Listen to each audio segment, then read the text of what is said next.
juda ham ko'p. Aynan o'shalardan bittasi so'nggi uchrashuv, ya'ni oxirgi uchrashuv nazariyasi.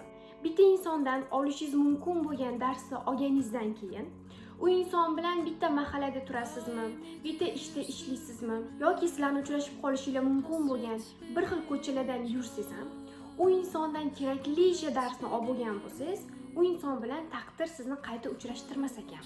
Davomida juda ham ko'p insonlar bilan ko'rishamiz va qaysi uchrashuvimiz, qaysi inson bilan oxirgisi ekanligini bilmaymiz. Ya'ni buni aslida bilishning imkoni juda ham ehtimoli kam.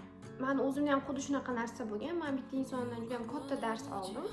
Ya'ni keraklicha menga aslida qanaqa bo'lishim kerakligini tushuntirib ketdi. Bilasizmi, biz bitta mahallada tursak ham o'sha inson bilan oradan qancha vaqt o'tsa ham ko'rishib qolmadik.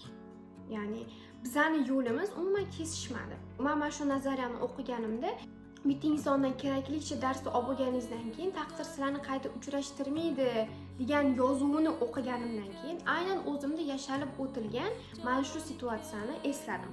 Haqiqatdan ham bitta inson bilan yashalib o'tilishi kerak bo'lgan va siz olishingiz kerak bo'lgan darsdan keyin u inson bilan menimcha qo'shni bo'lsanglar ham qaytib yo'lingizga tutashingiz. Oldinlari siz tasodif, ya'ni bizning xayolimizdagi tasodifda do'konga kirib qolishimiz yoki ikkalamiz ham bir xil narsani xohlashimiz, bizani yoqtiradigan narsalarimiz bir xil bo'lishi, misol uchun misol keltiryapman. Shunaqa bizda tasodif deb yurgan holatlar aytib umuman bo'lmaydi. Ya'ni siz bu narsani qaytib yashamaysiz. Aslida bilasizmi, bitta insondan keraklicha dars olib bo'lgandan keyin u insonni uchratishni o'zingiz ham xohlamay qolasiz. Hayotimga boshqa kirmasin, shu yetar deysiz. Balki bu nazariyaning haqiqiy qonuni bo'lishi ham mumkin.